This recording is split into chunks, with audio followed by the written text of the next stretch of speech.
Boa tarde a todas e a todos.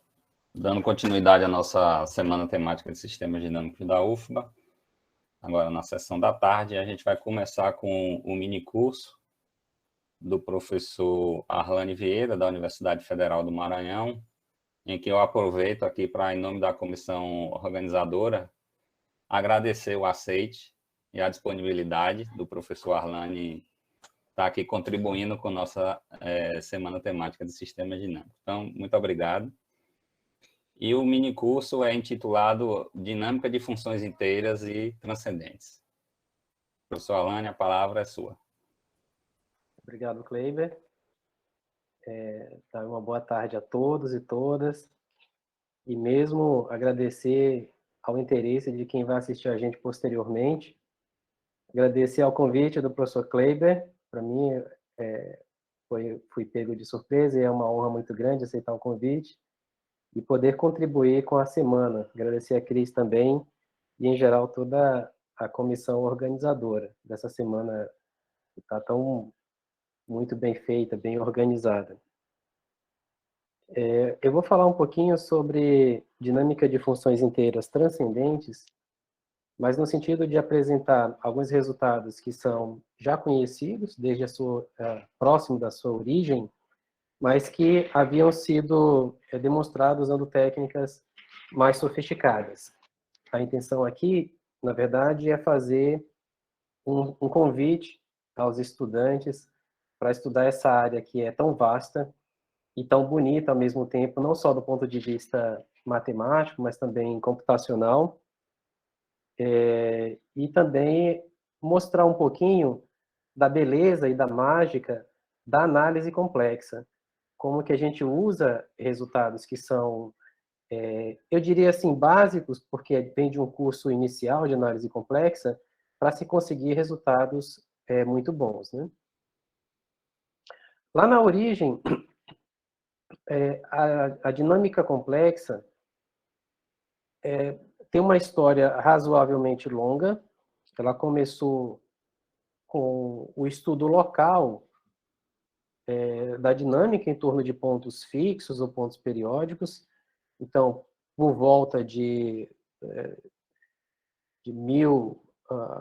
no final do século XIX,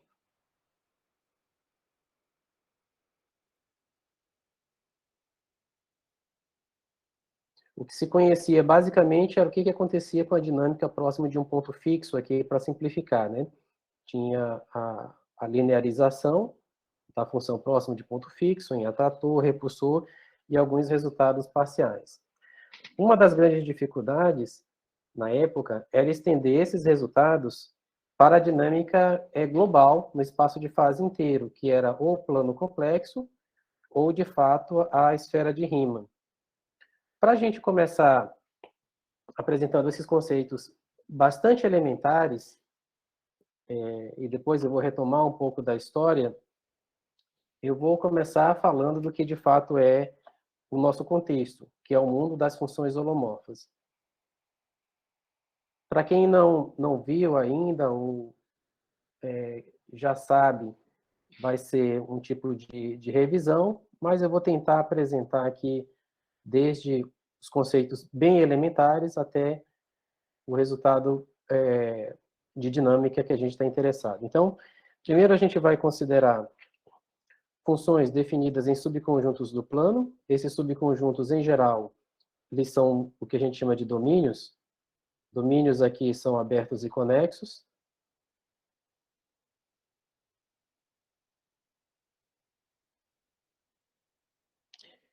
E, uma vez que a gente tem um pontinho num domínio, pontinho Z0, eu vou dizer que a função é C diferenciável nesse pontinho, se esse limite tradicional que existir. E aí a derivada vai ser o f' de Z0.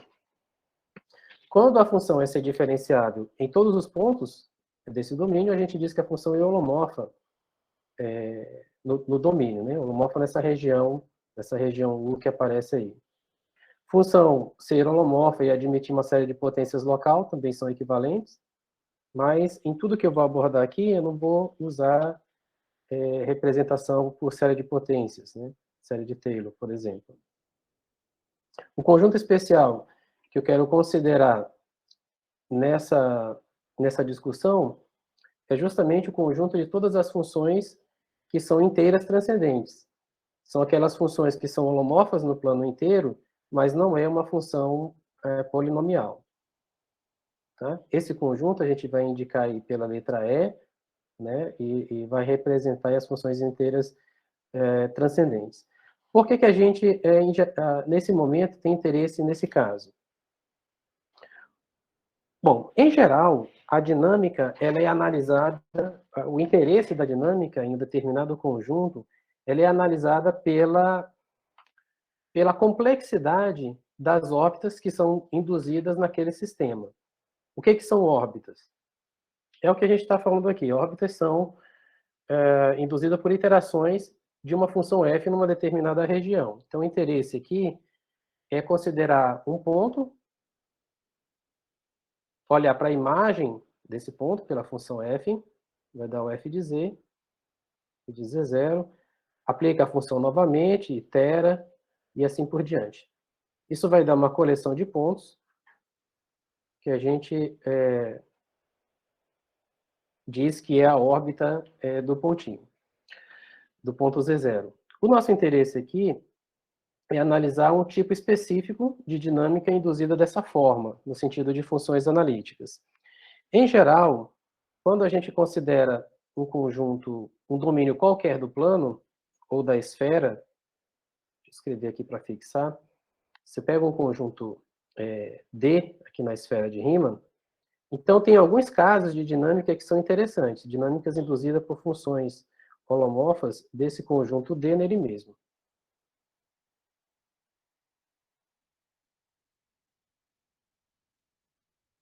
Então, basicamente isso vem do Teorema de Montel, porque a gente tem três possibilidades.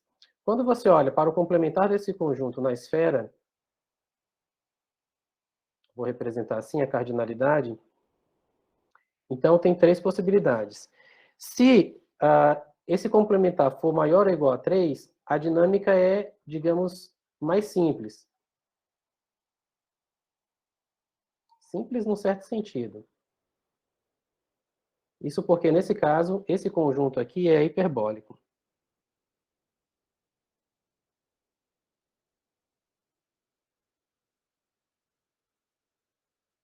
Uma superfície hiperbólica tem uma métrica hiperbólica natural dentro dele. Mas, então, o que sobra são os outros casos, o caso em que você não tem nenhum ponto, quer dizer, se esse complementar aqui não tiver nenhum ponto, isso significa que a função de interesse é uma função racional. E aí a gente tem todo o conjunto das funções racionais. Essas funções aqui são funções meromorfas. No caso em que tem só um ponto, então, a menos de um isomorfismo conforme, o conjunto que sobra é basicamente o plano. Isso aqui é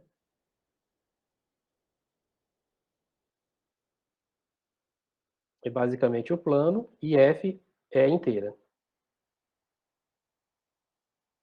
E o último caso é quando tem dois pontos. Vou representar aqui de outra forma. O caso em que o C tem o complementar tem dois pontos. Então, esse D é basicamente o plano furado. E aí você tem os endomorfismos holomorfos do plano furado, que é uma área que tem até agora poucos resultados, digamos assim. Então, esse é o nosso interesse inicial, é assim que a gente vai considerar a dinâmica, induzida pela iteração de funções nesse contexto, e eu vou focar mais especificamente nesse caso em que as funções são inteiras.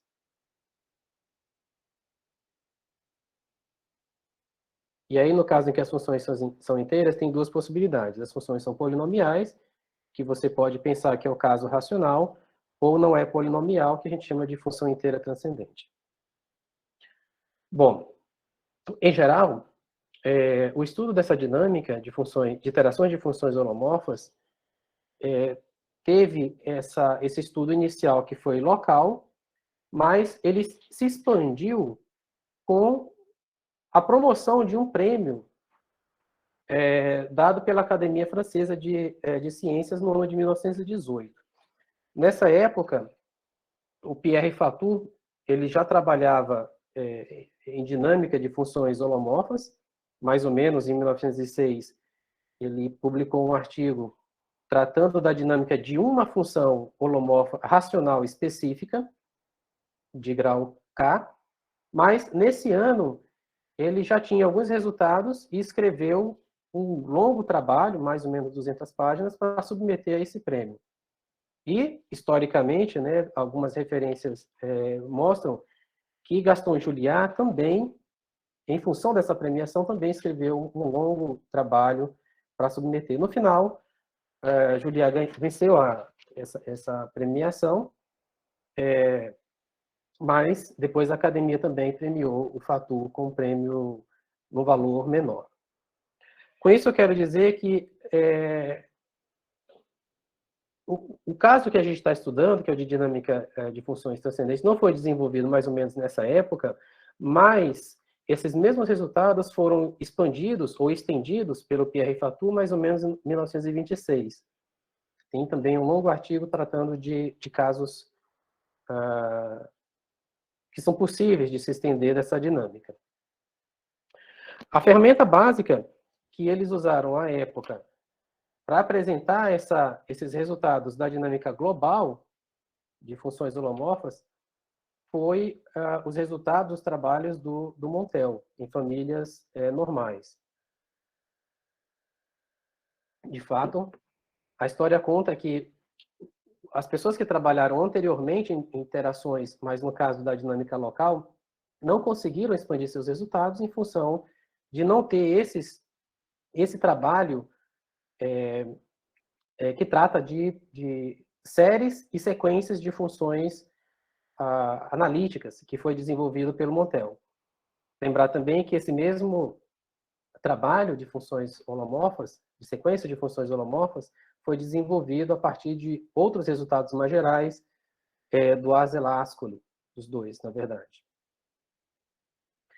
Só para fixar aqui a anotação, eu já falei antes, o domínio do plano vai ser um aberto conexo, o C estrela eu vou chamar de plano furado, é o C menos a origem, o D estrela é o disco furado, e esse C aqui com o chapeuzinho é a esfera de Riemann, a compactificação do plano. No caso especial, que eu tenho uma função inteira transcendente, quando você olha o espaço de fase dentro da esfera, então esse ponto no infinito é necessariamente uma singularidade essencial dessa função f. Tá? E por causa disso, a gente tem uma explosão de complexidade da dinâmica. E essa característica tão especial, ela pode ser vista em vários momentos, que, num certo sentido, são equivalentes. Um deles é visto através do teorema de Picard. Tem dois teoremas que são fundamentais nessa pesquisa no estudo de interações de funções holomorfas. Esse teorema de Picard ele diz basicamente que se você tem uma função, aqui eu estou considerando o disco furado, mas você pode pensar que a menos de conjugação, uma vizinhança do ponto no infinito. Então ele diz basicamente que se você tiver uma função holomorfa definida no disco furado, e a origem, se for uma singularidade essencial, então, para qualquer vizinhança que você pegar aqui, uma vizinhança furada, quando você mapeia, quando você olha para a imagem dessa vizinhança pela função f, então a imagem dessa vizinhança ela vai cobrir praticamente a esfera inteira, com no máximo 2 exceções. Né? E todos os outros pontos, eles vão ser assumidos infinitamente nessa vizinhança. Quer dizer, para cada ponto que é assumido aqui, pela função f, esse pontinho aqui, ele tem uma quantidade infinita de pré-imagens aqui nessa vizinhança.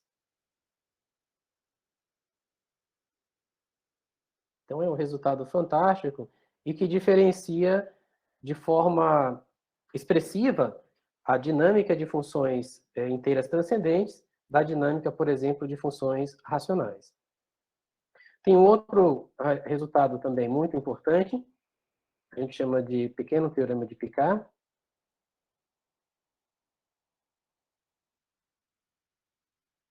Diz basicamente que se você tiver uma função inteira, não constante,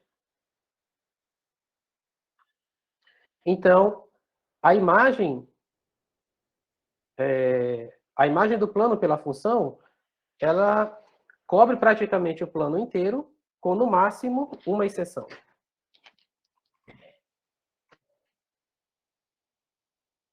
Tá? Ou seja, se ela omitir 2 pontos, então necessariamente a função ela tem que ser constante. Bom, sobre os resultados de famílias normais, eu vou começar aqui definindo, para quem nunca viu, para quem já viu, só uma revisão, que é a ferramenta básica para caracterizar essa primeira partição natural do espaço de fase pela iteração de funções holomorfas. Aqui eu vou dar ênfase no caso de funções inteiras transcendentes, mas vale também para as funções racionais e para funções holomorfas em geral, no contexto que eu falei, da esfera, do plano furado. Então, se eu pego um domínio qualquer do plano, uma família de funções contínuas, desse domínio no plano complexo, aqui eu poderia pensar até na esfera, só para abrir um parêntese, e aí no caso em que eu penso que o contradomínio é a esfera, eu posso pensar também na métrica esférica, quando eu for falar de convergência. E aí, na métrica esférica, a convergência de funções é equivalente à convergência na métrica euclidiana no caso do plano. Então, quando você olha para a restrição, a convergência é a mesma. São equivalentes. Então, a família é normal se toda sequência que você considera nessa família for possível extrair uma subsequência que converge uniformemente nas partes compactas. Então, essa é uma forma de você definir normalidade. Tem outras, usando, por exemplo, equicontinuidade, limitação local, e por aí vai. Nós vamos usar basicamente essa apresentação aqui. Ok? Agora, isso aqui é para uma família ser normal em um aberto, em um domínio. Nós vamos dizer que ela é normal em um ponto, em um pontinho Z0, se esse pontinho tiver uma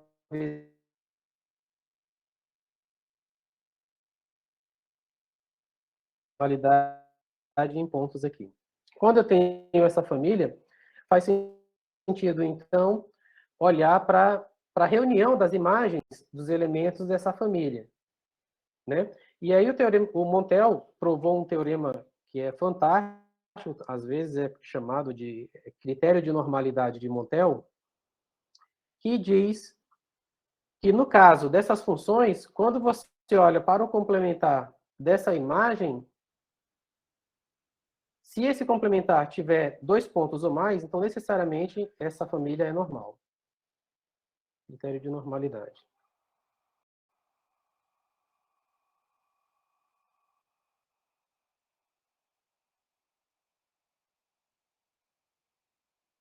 Ok? Às vezes minha internet cai, só confirmando. Todo mundo consegue me ouvir bem? Tranquilo, sim, né? Pronto. Então, só relembrando aqui qual é o nosso objetivo. É apresentar essas ideias básicas da dicotomia induzida pela dinâmica no espaço de fase, mostrar que essa dicotomia ela é obtida de forma diferente do caso racional, porque tem mais complexidade no caso por causa, né, dessa singularidade essencial. E aí eu vou fazendo de forma o mais detalhado possível. É claro que sempre fica algum exercício, mas eu vou tentar reduzir ao mínimo possível. Então, a primeira noção importante da dinâmica induzida por essas funções inteiras transcendentes é que as órbitas particionam o plano em 2 subconjuntos. Um deles tem uma dinâmica que é mais simples, que órbitas próximas permanecem próximas, e outra que é, num certo sentido, mais caótica. Quando eu digo próximas, é no sentido equicontínuo, porque vem lá da normalidade, E esse conjunto, que tem uma dinâmica mais simples, é o que a gente vai chamar de conjunto de Fatou. O que é esse conjunto? Justamente a coleção dos pontos do espaço de fase, que no nosso caso é um plano, no qual a sequência de iterados é a família normal. Então, inicialmente, esse conjunto ele pode ser vazio ou não, tá? Mas é isso que a gente vai considerar inicialmente, esse conjunto onde os iterados formam a família normal. O complementar desse conjunto, nós vamos chamar de conjunto de Julian. Uma primeira consequência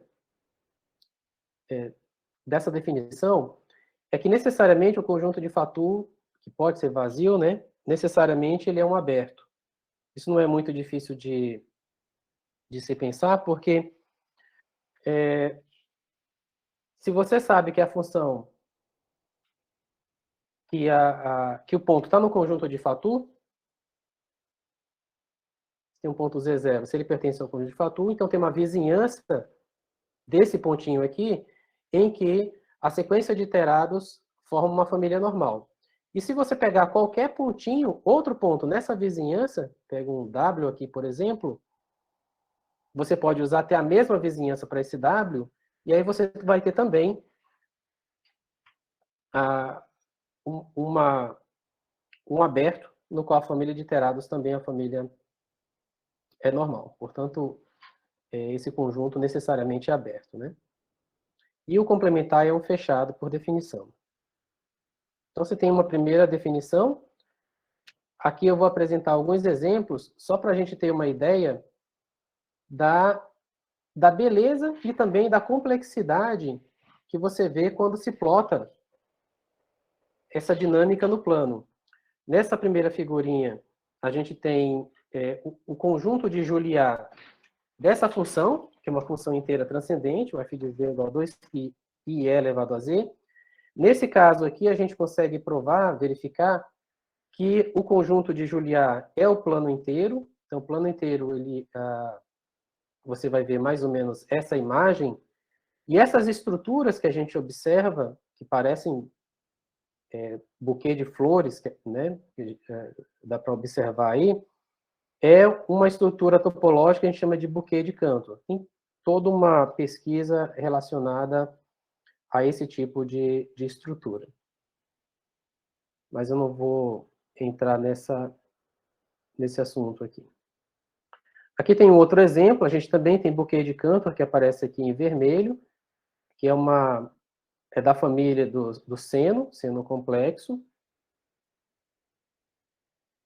Aqui um outro exemplo, só para ilustrar a beleza e a complexidade da família induzida aqui pela família do cosseno. Aqui tem um outro exemplo de um trabalho que a gente fez há um bom tempo atrás, mais ou menos em 2015. Isso aqui é um exemplo de uma extensão da família de Arnold, é um endomorfismo do plano furado. E o que isso tem de especial é que a restrição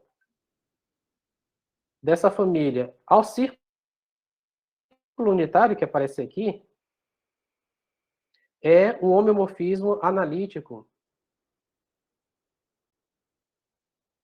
do círculo, com um único ponto crítico. E esse ponto crítico ele pode ter aí qualquer criticalidade ímpar, né, que é obtido dessa família.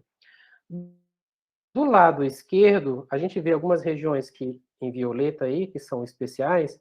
Essas regiões, elas correspondem a abertos do conjunto de Fatou, onde a dinâmica é razoavelmente simples. E o número de rotação dessa restrição dessa família ao círculo unitário caracteriza o fato de que ou o conjunto de Julian é todo o plano, ou não, ou tem essas regiões aqui. No caso em que o número de rotação, para quem já sabe, isso aqui eu estou falando só em linhas gerais, não vou entrar nos detalhes. No caso em que o número de rotação é um número racional, então a gente tem conjunto de Fatou, tem essa componente, e aqui as suas imagens, e esses abertos, essa interseção desses abertos com os círculos correspondem a aqueles intervalos na dinâmica de homeomorfismos racional, no caso. Do seu lado direito, a gente tem basicamente o caso em que o número de rotação é irracional. Então, o conjunto de Julia aqui é todo plano complexo. Aqui no centro, eu tenho a origem, essa origem aqui é uma singularidade essencial para essa família, e a gente também percebe essa mesma estrutura em todos os casos de buquê de Cantor. Isso aqui a gente não estudou ainda como que é essa estrutura aqui dentro, né? Com problemas para discutir. Então, isso dá um exemplo da dinâmica no caso de endomorfismos do plano furado. Aqui também a função é transcendente. Esse tipo de função e o estudo dessa dinâmica complexa, ele foi fundamental para construir o que a gente chama de modelos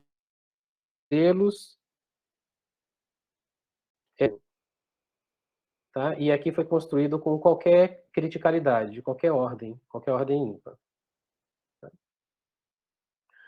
Bom, sobre o resultado principal, antes de falar qual que é o roteiro que eu vou seguir, eu queria só lembrar rapidamente o que é um ponto periódico repulsor. Esse tipo de conceito tem papel fundamental em tudo que eu vou falar.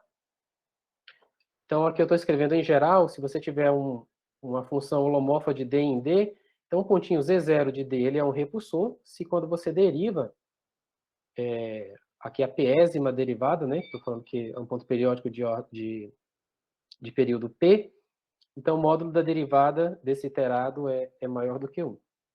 Tá?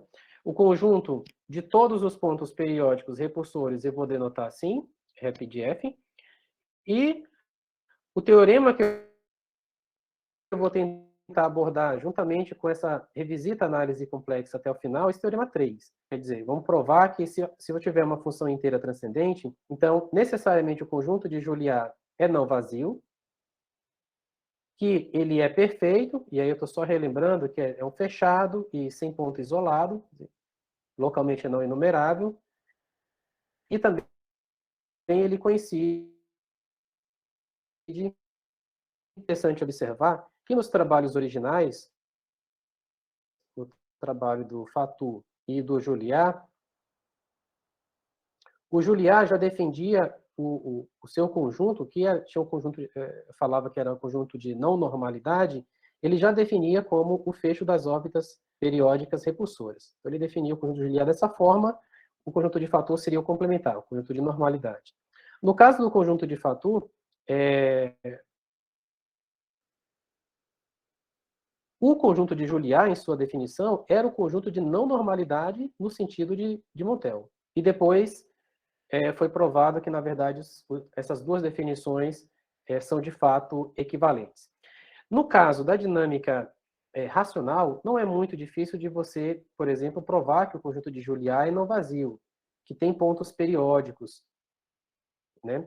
No caso da dinâmica de funções inteiras transcendentes, essa situação é um pouquinho complicada, porque não necessariamente uma função inteira transcendente ela tem pelo menos um ponto fixo. Pode não ter ponto fixo, né? O que não acontece no caso da dinâmica das funções racionais. Por exemplo, de grau maior ou igual a 2, que é o de interesse. Isso por causa, basicamente, do teorema fundamental da álgebra. No caso transcendente, você consegue construir funções simples como essa, por exemplo, f de z igual a z mais exponencial de z. Então, essa é uma função inteira transcendente que não tem ponto fixo. Tá? Mas, se consegue provar que, na verdade, esse caso é o extremo.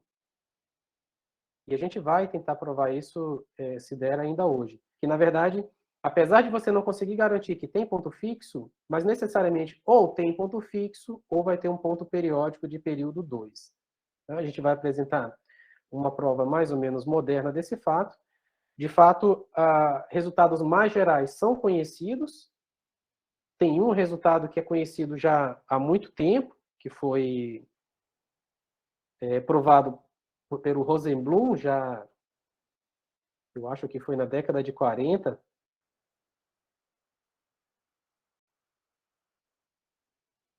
mais ou menos 45, ele provou basicamente que se você olha para os pontos fixos do enésimo iterado, então esse conjunto aqui necessariamente tem cardinalidade infinita.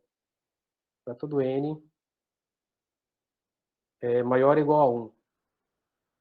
Né? Então, é um resultado bastante muito melhor do que o que eu estou falando, mas a técnica para se demonstrar resultados como esse é bastante complicado. Usa teorias mais complicadas. Eu vou tentar apresentar uma prova mais elementar, não que seja muito simples, mas é muito mais elementar em termos de ferramentas matemáticas do que essa que foi demonstrada pelo Rosenblum e outros que são mais atuais, como, por exemplo, resultados provados por Begweiler e outros matemáticos. Ok? Então, e aí qual vai ser o nosso roteiro? Né? O que a gente vai tentar fazer daqui para frente? Eu vou fazer aqui um roteiro para a gente ter uma ideia de para onde a gente vai começar. Primeiro, nós vamos provar que existem pontos periódicos para qualquer função inteira transcendente. Então, esse já é uma dificuldade, provar que existem pontos periódicos.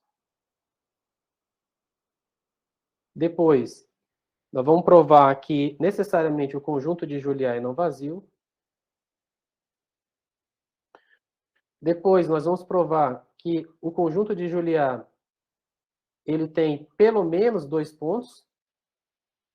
Pode parecer simples, mas essa etapa é extremamente importante para provar que, de fato, tem infinitos pontos. E aí a gente vai usar novamente o teorema de Picard. Né? Então, a consequência aqui no final é provar que o conjunto de Juliá tem infinitos pontos. Tá? Em algum sentido, esse infinito que aparece aí. Ok? Até aqui?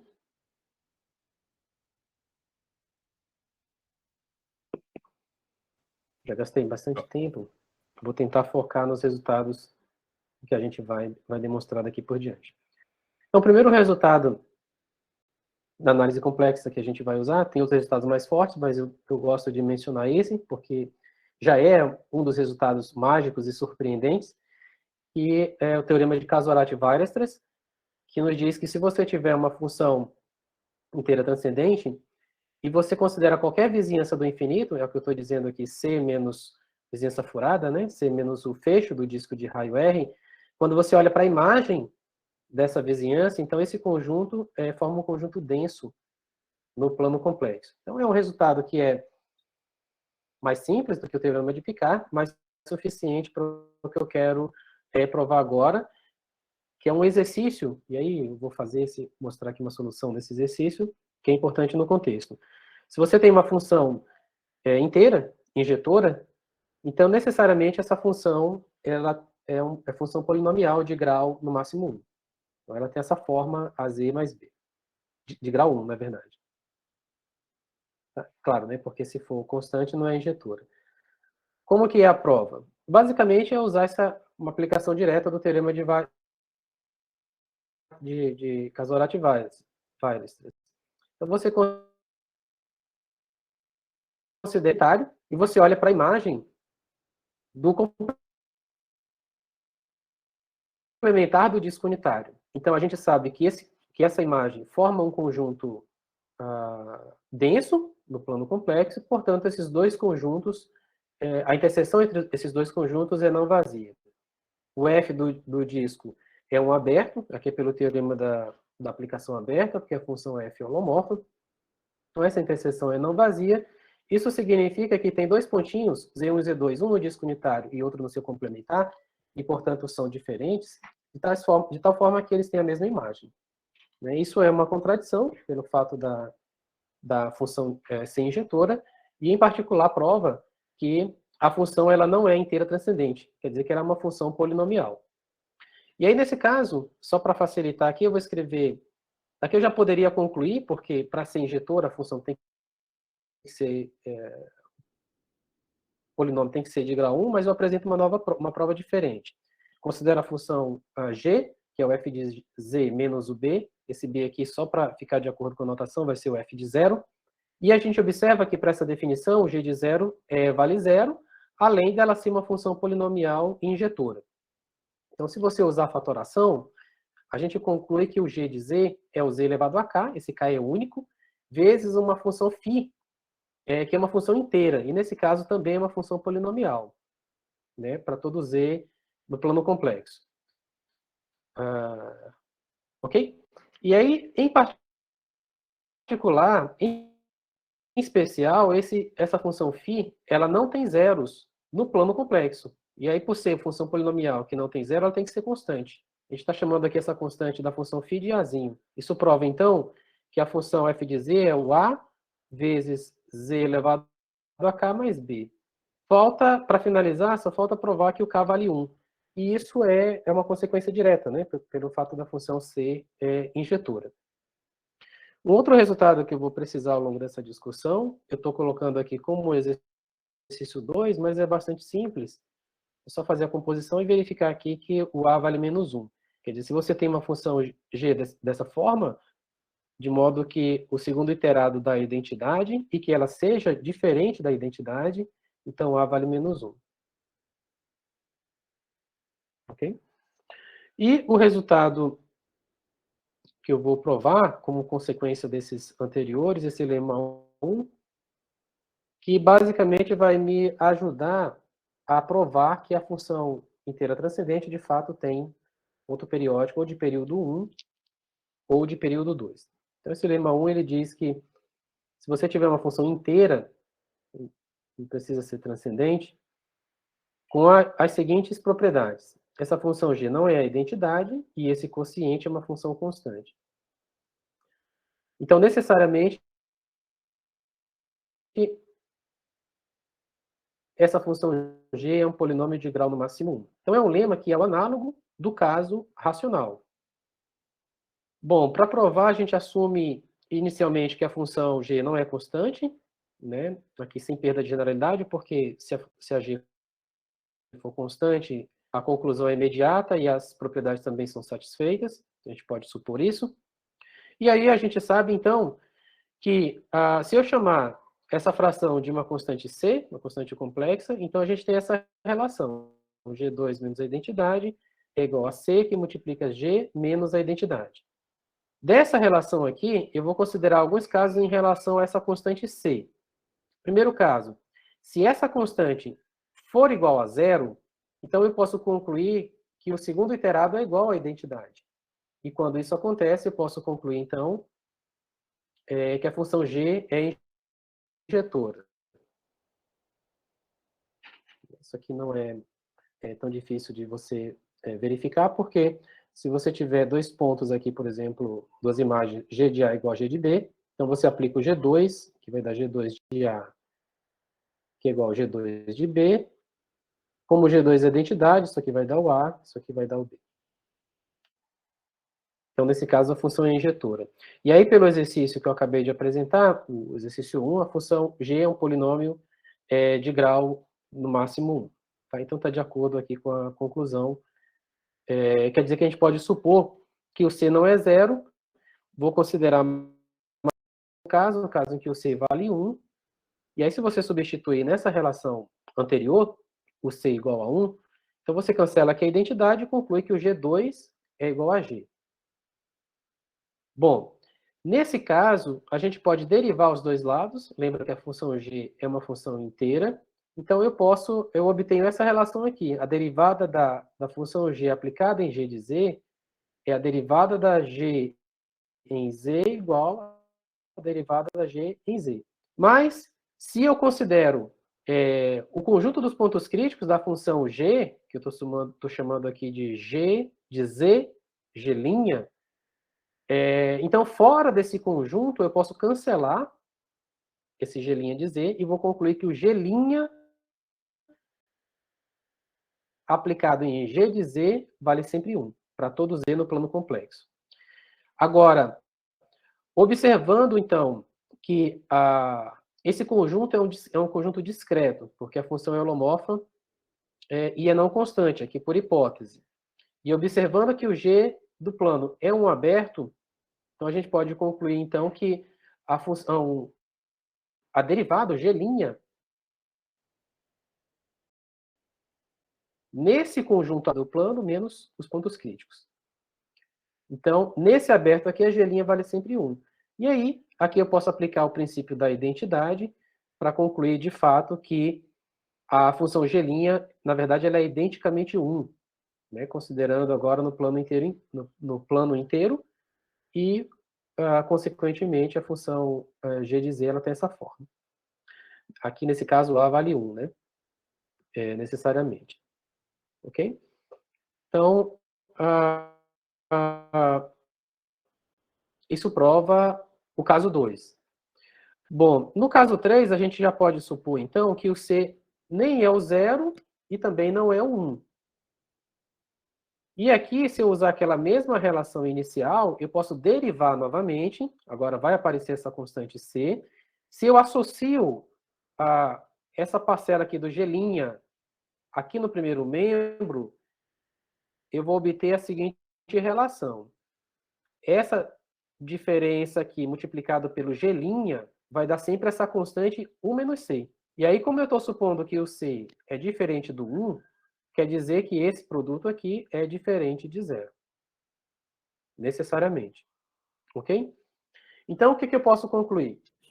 Primeiro, que o G' omite o 0. Né? Claro, porque se isso aqui for 0, isso aqui daria 0, que não pode. Depois, essa função que aparece aqui, entre parênteses, ela não pode, ela deve omitir o C, porque senão anularia também esse fator. Então, isso aqui omite o C. Em particular, quando você considera G' bola G, então essa função, que também é uma função inteira, omite esses dois pontos, tanto o 0 quanto o C. Lembra que o C aqui não é o 0, né? Então, pelo teorema de Picard, que é o pequeno teorema de Picard, essa composta ela é constante. Né? O que isso quer dizer, então, sobre a função G? Quer dizer que essa G' ela é constante sobre o G de C, que é um aberto.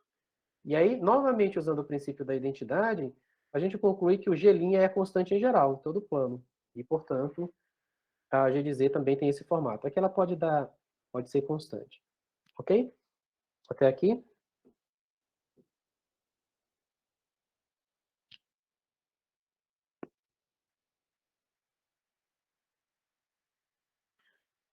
Bom, uma outra técnica, resultado, ferramenta importante nesse contexto é o teorema de Bohr. Aqui eu vou apresentar uma versão desse teorema.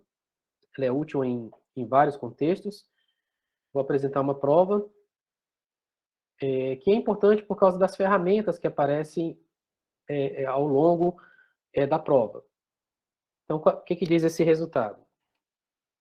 Nós vamos considerar, para fixar a notação aqui, uma família de funções holomorfas no disco.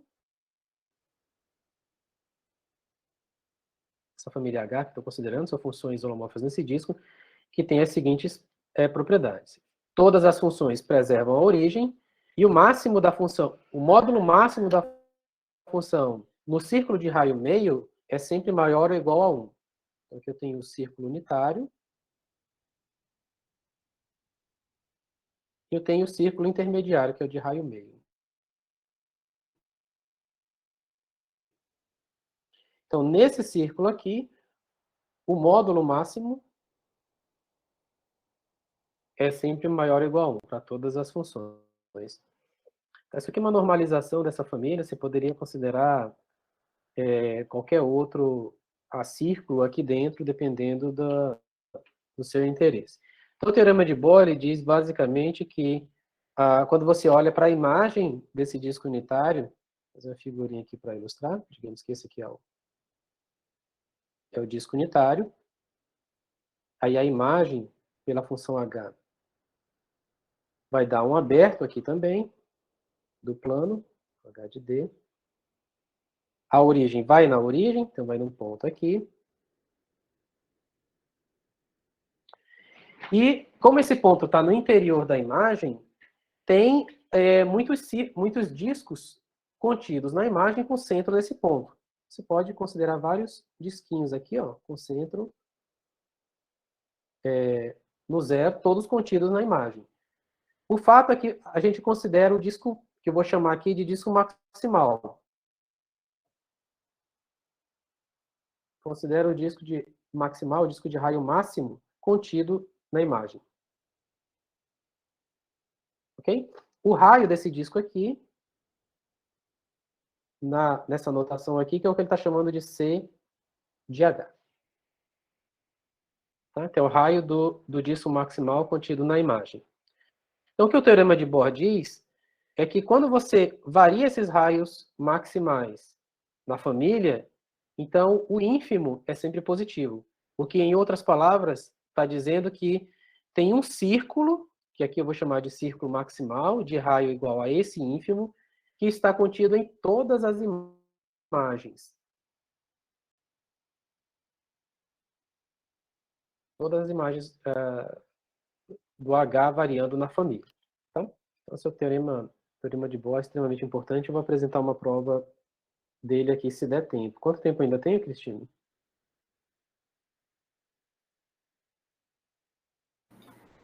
O Kleiber. Oi, Arlene, você começou 5 minutos atrasado. A gente começou, na verdade, não foi você. Então, tem uns 10 minutos aí. Sim. Vamos ver o que dá para fazer, eu não quero acelerar. E aí, se vocês tiverem alguma pergunta, podem ficar à vontade. Mas eu, de toda forma, eu finalizo no tempo.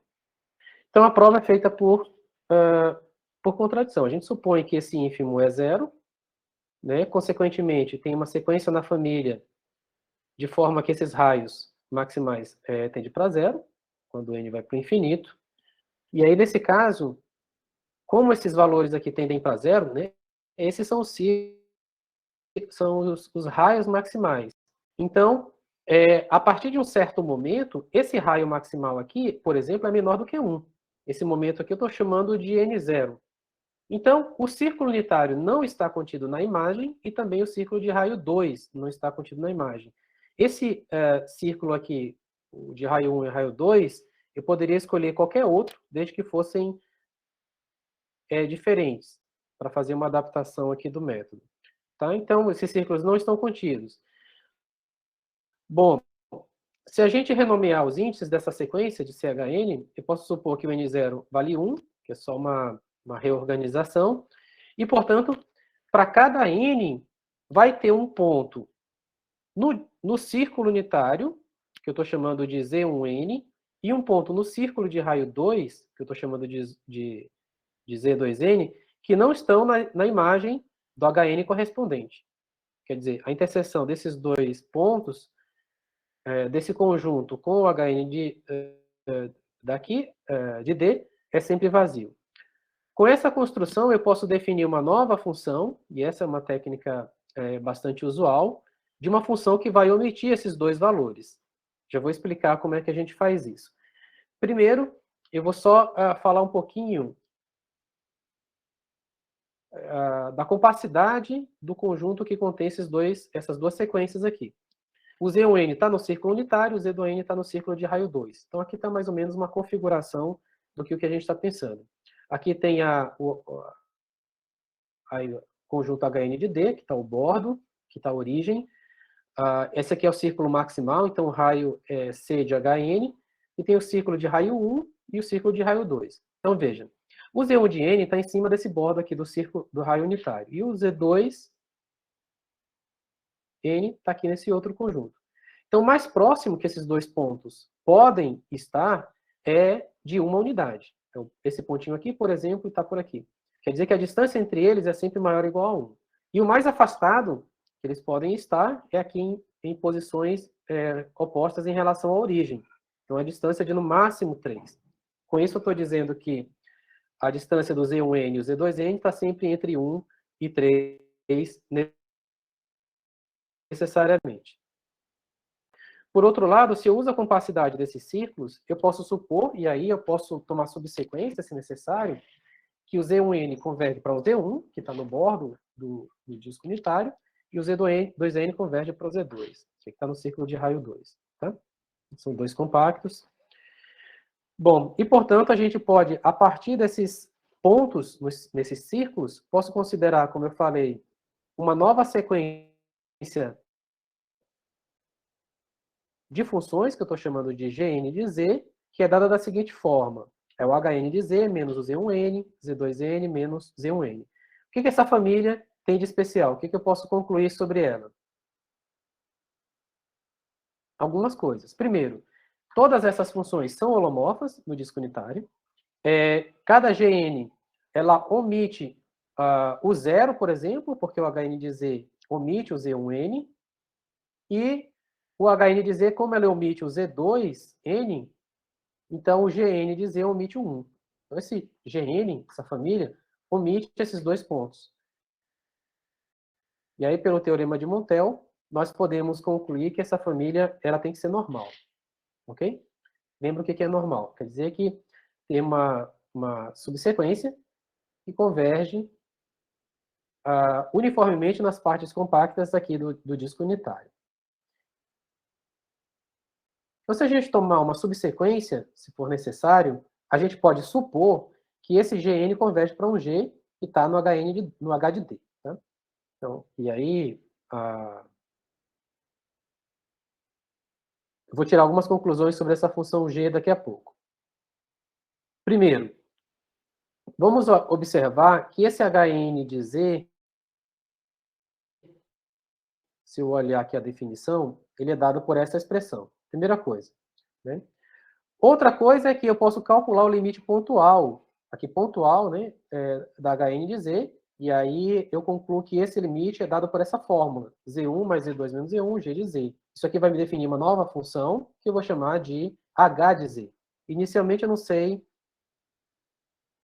muita coisa sobre a regularidade dessa função H. De fato, a gente consegue provar que essa convergência ela também é normal, isso eu vou fazer daqui a pouquinho, e, portanto, essa função H é uma função holomórfica. Para provar isso, eu vou fazer, a gente poderia usar resultados mesmo de convergência normal, mas eu vou fazer manualmente. Então, para provar que o Hn converge para o H, normalmente, a gente vai fixar um compacto do disco unitário e fixar um epsilon arbitrário. Então, eu vou considerar o supremo daquela função G, usar essa notação aqui, norma de G em K, que é o supremo do módulo sobre K. Bom, então, como essa Gn converge normalmente para a função G, eu sei que então que existe um inteiro N1, aqui eu posso escolher esse N1 suficientemente grande, de modo que essas três condições estejam satisfeitas, porque o Gn converge para G normalmente sobre K, uniformemente sobre K, o Z1N converge para o Z1 e o Z2N converge para o Z2. Então, eu posso supor que esse mesmo N1 serve para todos. Essas estimativas que aparecem desse lado aqui podem parecer estranhas, mas é uma condição técnica mesmo para ajustar o resultado final para ficar, diria assim, bonitinho. Então, se eu uso a desigualdade triangular para estimar a diferença entre Hn e o H, aqui eu uso as duas fórmulas, aqui eu só faço os ajustes, né, para usar um argumento do tipo 3ε, por isso que eu tenho essas três desigualdades aqui, eu consigo concluir que essa diferença é sempre menor ou igual a epsilon, isso aqui vale para todo Z em K. Tá? Então, isso aqui prova que o Hn converge para o K normalmente. Em particular, eu sei que o H de zero tem que valer zero, porque aqui já é o limite pontual, e eu também vou conseguir provar mais algumas coisas. Né? Eu consigo também concluir que a função H é uma função holomorfa, e para concluir que essa função H pertence àquela família de funções H, faltaria provar que o módulo máximo da função no círculo de raio meio é sempre maior ou igual a 1. Tá? Aqui eu escrevi a prova, depois eu vou disponibilizar o material. Você poderia concluir de outras formas. Eu fiz um passo a passo aqui. E basicamente a ideia é usar a desigualdade triangular inversa, tá? Porque a gente precisa analisar o supremo dessa função h no compacto, que é o círculo de raio meio, ok? Muito bem. Então, o que a gente sabe? Até agora, né? Primeiro, o h de 0 vale 0, h é uma função holomorfa do disco, e h pertence à família. Então, nesse caso, a gente sabe que, só pelo fato de ser da função h ser holomorfa, então tem pelo menos um disquinho com centro na origem contido na imagem do disco de raio meio. Né? Em particular, o bordo desse disco está contido na imagem. E eu fixo esse R que aparece aí. Então, por definição, esse C de H, que é a constante desse H aqui, que corresponde ao raio maximal do disco contido nessa imagem, ele tem que ser maior do que R. Né? De fato, porque esse H do disco de raio meio está contido no disco, no H do disco unitário. Ok? Por outro lado, de acordo com a nossa hipótese, o C do HN vai para zero. Isso significa, então, que tem um momento, que eu estou chamando de N3, de forma que o C de HN é sempre menor do que R a partir desse N3. Ok? Então, se a gente renomeia os índices mais uma vez, né, podemos supor que o N3 vale 1, isso aqui é só para não ficar complicando muito a notação, porque a gente está tomando subsequências, uma quantidade finita de vezes. E aí a gente conclui que esse círculo de raio R não está contido no HN de D. Okay? Muito bem. Agora, por isso, a gente consegue concluir que para cada N vai ter um ponto nesse círculo que não está na imagem. Esse ponto aqui eu estou chamando de WN. Com esse pontinho WN, com essa sequência WN, que eu posso supor, novamente tomando uma subsequência, supor que converge para um certo W nesse círculo, eu posso definir uma nova sequência de funções, que aqui eu estou chamando de φn, são funções holomorfas no disco unitário, definidas da seguinte forma: φn de z, HN de z, menos o WN. Eu defino dessa forma porque, assim, eu estou observando aqui que essa φn omite necessariamente o zero para cada n. E o que mais que eu posso dizer? Primeiro, que o limite pontual dessas φn's vai ser o h de z menos o w, e aqui eu estou chamando de φ de z, a função limite. A convergência é normal, dá para provar usando o mesmo argumento da prova do H, um pouco antes, e que a φ não é constante, porque H não é constante. E, além disso, a φn não tem zeros. Né? Nenhuma delas tem zero nesse disco unitário. Esse teorema está relacionado aqui com a quantidade com a convergência normal de sequências de funções que omitem algum ponto. O teorema de Hurwitz, então, implica que a função φ, que é a função limite, ela também não tem zero no disco. Né? O teorema aqui, só para relembrar, ele diz basicamente o seguinte, que se você tem uma sequência que converge normalmente, se ela omite um ponto, a sequência omite um ponto, então a função limite ou ela também omite o ponto, ou ela é identicamente aquele valor. Né? Então, basicamente, esse é o resultado. Então, a conclusão, usando esse teorema, é que esse W não pertence à imagem, né? Porque isso aqui é diferente de zero. Ok? E, portanto, o bordo não está contido na imagem da função H pelo disco, que é justamente uma contradição com o que a gente apresentou um pouco antes, que esse bordo, né, aliás, o disco inteiro estava contido nessa imagem. Isso aqui prova, então, que esse ínfimo ele tem que ser maior do que zero. Tá bom? Esse aqui é um teorema extremamente importante, e é ele quem vai nos ajudar a provar que necessariamente toda a função inteira transcendente ela tem ou um ponto fixo ou um ponto periódico de período 2. Tá? E, juntamente com esse resultado da existência de pontos periódicos, nós vamos concluir que necessariamente o conjunto de Juliá é não vazio, porque para qualquer que seja esse ponto periódico, ele não pode, por exemplo, atrair todos os pontos do plano inteiro, e nem pode ser o que a gente chama de ponto fixo ou ponto periódico neutro, porque isso também vai implicar que a função f é um polinômio, que não é o nosso caso. Então você vê que é um resultado com prova diferente do caso racional, mais delicada, especialmente por causa desse contexto aí da singularidade essencial, tá bom? Termino hoje por aqui.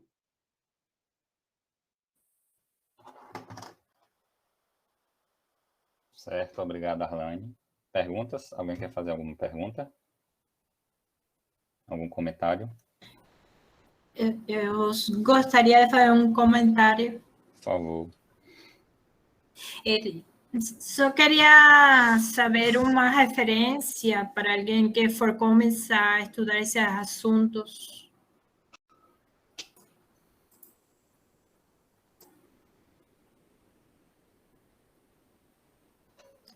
Ah, sim, tem um livro tem uma apostila, deve virar um livro do Chris Bishop, Nova York. Tem também tem um capítulo de um livro, Dinâmica de Funções Inteiras, eu acho que é do Dirk Schleicher. Eu posso até colocar a referência. Me dá só um minutinho que eu encontro aqui a referência. Pronto, aí depois você pode passar para a gente compartilha com o participante. Pronto, tá bom. São Obrigada, ótimas Arlane. referências iniciais. Certo. Bom, gente, vamos agradecer a Arlane, né? Obrigado, Arlane,